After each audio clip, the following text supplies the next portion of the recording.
नया साल यानी 2025 शुरू हो गया है। पिछले साल मिली असफलता और अपनी गलतियों से सीख लेकर आगे बढ़ेंगे तो इस बार आपको सफलता जरूर मिल सकती है। महाभारत के कुछ किस्सों से समझें लाइफ मैनेजमेंट की 5 टिप्स, जिन्हें यदि आप फॉलो करेंगे तो आपकी मुश्किल काम में भी सफलता मिलने की संभावनाएं बढ़ जाएंगी। तो चलिए जानते हैं उन 5 टिप्स के बारे में। नंबर 1, एकता बनाए रखें और साथियों पर भरोसा करें। काम मुश्किल हो या बड़ा हो, उसे टीम बनाकर करेंगे तो आपको सफलता जरूर मिलेगी। महाभारत में पांडवों और कौरवों के युद्ध में एकता का महत्व सीख सकते हैं। कौरवों की सेना बहुत बड़ी थी, लेकिन उनमें एकता और विश्वास की कमी थी, जबकि दूसरी ओर पांडवों की सेना छोटी थी, लेकिन वे सभी एकजुट थे और एक दूसरे पर संपूर्ण भरोसा करते थे। नतीजा ये हुआ कि पांडवों की सेना छोटी होते हुए भी जीत गई।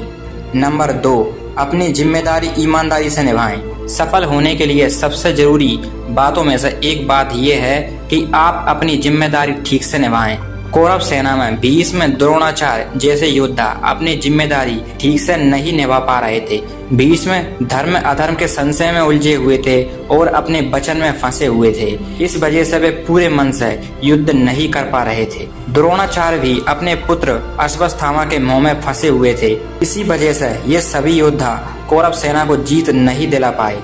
यदि आप भी सफल होना चाहते हैं तो हर हाल में अपनी जिम्मेदारी ठीक से निभानी होगी। नंबर 3, लक्ष्य बनाएं और उसी पर पूरा ध्यान लगाएं। महाभारत की अर्जुन की एक चर्चित कहानी है। जब द्रोणाचार्य सभी राजकुमारों को धनुर्विद्या सिखा रहे थे तो एक दिन उन्होंने पेड़ पर एक पक्षी का खिलौना रखा और सभी से उसकी आंख पर निशाना लगाने के लिए कहा। उस समय सिर्फ अर्जुन ने ही अपना ध्यान पक्षी की आंख पर लगाया और बाकी सभी का ध्यान आसपास की चीजों पर भी जा रहा था। भविष्य में अर्जुन की इसी आदत ने उसे सर्वश्रेष्ठ धनुर्धर बना दिया। जब हम अपने लक्ष्य पर संपूर्ण ध्यान लगाते हैं तो उसे पूरा भी जरूर करते हैं।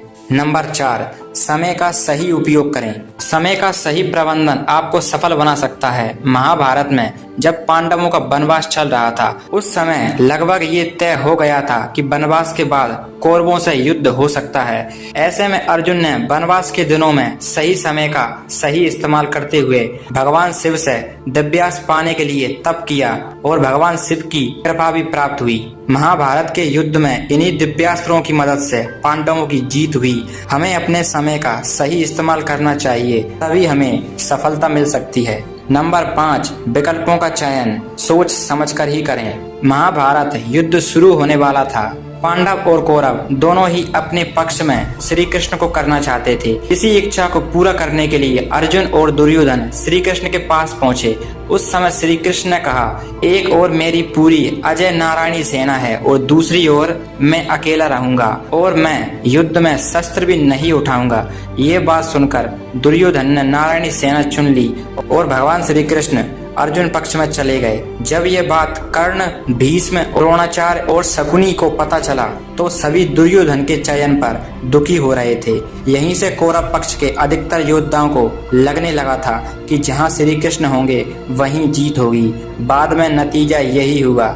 श्री कृष्ण की नीतियों की वजह से पांडव युद्ध जीत गए। यदि आप भी सफल होना चाहते हैं तो किसी भी विकल्प का चयन बहुत ही सोच समझकर करें। गलती होने पर सफलता हमसे दूर हो सकती है।